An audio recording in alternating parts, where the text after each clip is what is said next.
Hi, Stephen Ward. This is my project on BMW's global supply chain strategy. Company overview. The BMW Group, or Bayerische Motorenwerke, or Bavarian Motor Work, translated to English, originally started as an aircraft engine company during World War One. In 1922, BMW was formed from the original company, like the company we know today that builds luxury cars and motorcycles. And today, their cars are known as the ultimate driving machine. Like supply chain injected for BMW is pushing towards decarbonization in its supply chain, while their external suppliers they work with to meet their goal. Like they are working to become carbon neutral by 2030.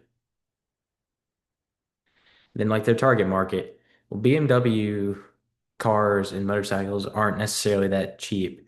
Like their cars are meant for the people who want something different. That's why they coined the phrase ultimate driving machine to cater for those who view cars more than an object. Like if you're getting a car from point A to point B, you're not going to buy a car that's expensive. You might buy a fuel efficient car. Instead, you get a BMW, you want a luxury car. Supply chain flow and priorities. BMW is a major importer of lithium and aluminum for their vehicles. And these materials go all over the world to South Africa, China, Germany, and the United States. And like with the flow of it, they have to cut down their costs and their carbon footprint. And like the world is pushing for sustainability. So they use distribution centers to deliver directly to customers and dealers. Why do you use the distribution centers? Well, first off, like a factory, like the factory BMW has in Spartanburg, South Carolina, it's a car factory, but it also they will test cars and distribute them to dealers and customers within the Southeast. When I'm home, I constantly see their car trucks loading cars ready to be sold because it has a sticker on them. And with that, your priorities have to be a little different. You have to use ways to make your fleet a little more environmentally friendly. Like in Europe, BMW is switching to electric trucks. Why is that important? Well, now you're cutting down your carbon emissions with the electric vehicles not having to use gas powered vehicles like in the United States, and you're able to lower your carbon footprint. Like even the Formula One teams like Mercedes, they start using electric vehicles to transport all their stuff. Plus, like sourcing of their supply chain materials. Like they will use a couple of third party logistics operations to get their materials, but also with their priority of the supply chain being carbon neutral by 2030, they're having to push towards sustainability and making sure that their sources they use or buy from are green and environmentally friendly as well. Home versus abroad. BMW is a global brand. They have to have different strategies in different areas around the world. The same strategy will not work in the United States as it will work in Europe. And since BMW is based out of Germany, there's an advantage to having a factory in Europe. A lot of things are connected by rail. So you have two modes of transportation. You have rail and you have truck. You're able to transport your motorcycles and cars on truck and rail in Europe because Europe is connected by rail a lot more than United States is. But United States is usually truck carriers carrying cars to transport. But even with that, they built factories around the world. They built that because it's easier to build cars in the United States or in China than it is to build everything in one country and then ship it around the world because then you can avoid some tariffs there. So while yes, they're a global brand based in Germany, they do build cars outside of Germany. And with abroad, they have to use more third-party logistics. It saves them more money this way, but now you're relying on a vendor to transport your cars, like Benora Logistics based out of Michigan. The South Carolina BMW plant uses them heavily. Like they'll get a lot of their stuff to go through them to get shipped to the BMW factory. And that's a good example of the third-party logistics. And then a green supply chain. Like I said several times already, BMW is pushing towards carbon neutral by 2030. And this push and making it publicly known with transparency is a competitive and a marketing advantage because now, as they're pushing, they're doing more research on being carbon neutral, but also marketing. You're the first major car company really pushing towards carbon neutral. Like Honda in Asia, they are pushing towards carbon neutral, but BMW is like one a major leading the charge in being environmentally friendly. Like they're able to still have the reputation of building high-end sports cars, but doing it in an environmentally friendly way, getting more draw to them. And they're trying to reuse more metals for their electric cars, like the aluminum and other metals used in cars, like reusing, like maybe finding scrap metal or cars that maybe weren't sold, tear them down and put them back like iPhone does, they or Apple. They'll use the old iPhones to make the new ones.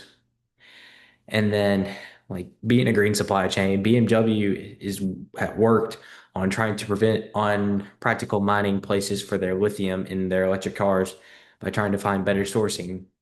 Like, and it shows, like you'll see worlds today that they'll use unethical mining to get the lithium. BMW tries to use mines that are labor friendly, follow the laws, environmentally friendly. That's a big thing too. And doing this, getting on top of it, being open and saying, yes, I want to, is avoiding the reputation hit early on. Like when people find out, oh, you're using child labor, for example, to mine lithium. That's not a good look for your company. Instead, they are worried about the sourcing of it, and you're avoiding the reputation hit, and you're promoting your brand, saying, "Hey, we don't use any of these unethical practices to get our lithium from the people we get our raw materials from. We know who is mining it for us." And then navigating global compliance, global brand. Like you're going to have to follow more than one set of laws. Like there's nothing set in stone that you can do to make it a one law world. No, it's a global operation. You're going to face different sets of laws for each country you sell cars in. I mean, European laws are different than United States. United States laws will be different than Asia. Asia laws will be different than Africa laws. Like everything is going to be different. Like in the United States, BMW has to participate in this CTPAT security program. For the European Union, they have to follow battery regulations and require transparency in recycling, while they also have to follow the ISO 14001 as their framework for environmental management. Two different countries, two different continents, different sets of rules. And this helps BMW. Why? Well, because they're already trying to be environmentally friendly and transparency and having the rules and stuff as a maybe a reminder or guideline of where they're trying to push to. It already helps them because now, like say they want to do an audit on them, well, BMW and their transparency trying to push towards those laws and regulations can easily meet them and say, hey, we are following this, giving you an advantage of not having to change things in case you're out of line. Like logistic optimization, BMW is trying to use predictive analytics to improve their forecasting and for their factories. It's like and how does that help with your logistics? Well, your logistics transports everything and being able to see what needs to get shipped where, like say California wants M3 versus East Coast, New York wants the M4 or different. BMW style car. And then using robots, switching to smarter factories to reduce their production time, like a plant in Europe for BMW, they already went from 12 to 8 weeks in their production cycle. With the new optimization, and they're using third-party vendors now for their logistics optimization because they can transport more with third-party vendors than transporting themselves. And then Europe, like they can utilize shipping with train country to country because train is a lot more common in Europe and you can transport more on there. So like yes, you optimize your logistics for your region. What competitive advantage? BMW is one of the leaders in the car industry in ESG practices, thus putting its brand above others for being sustainable. Like it's give not only that, when you're trying to push, you can focus a little more resources on it. You're going to be able to work, make it work better, produce a better car. BMW's worldwide plants help reduce costs by building cars on site in the plant that reduce transport costs. Like I said earlier, car companies now, they're not building their cars from the same factory in their home country of origin. No, they're now building where those cars will be shipped, like Toyota. Every American Toyota that will be sold is made in either Costa Mesa, California, or in the TRD plant in Texas.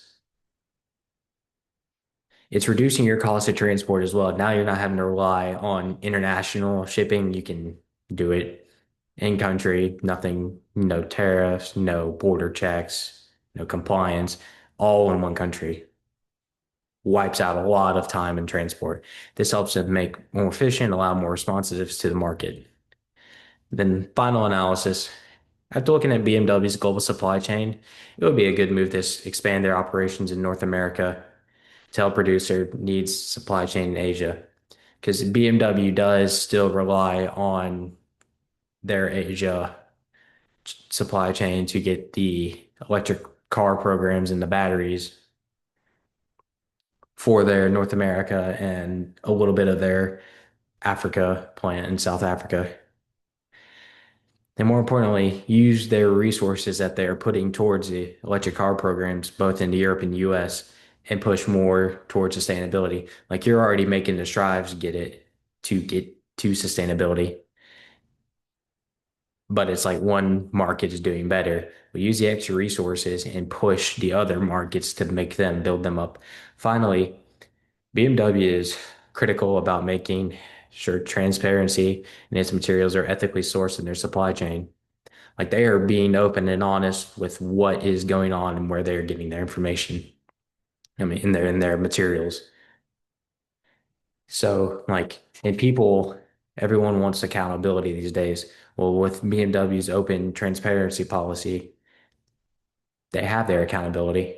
Like when they do audits on companies, they have their accountability. Like there's no hiding it. Like, yes, this is where we get our stuff from. And that is an advantage BMW has. You're not risking your reputation on your supply chain. You're making it better. And then their model has allowed them to grow more internationally with long-term sustainability, like the BMW plant in South Carolina. They built it. A lot of people moved there, and it's constantly growing. New things are getting added. They're having to build more areas for shipping docks to get more materials to meet up with demand. Like it is growing and it is long-term growth. That's my video. Thank you.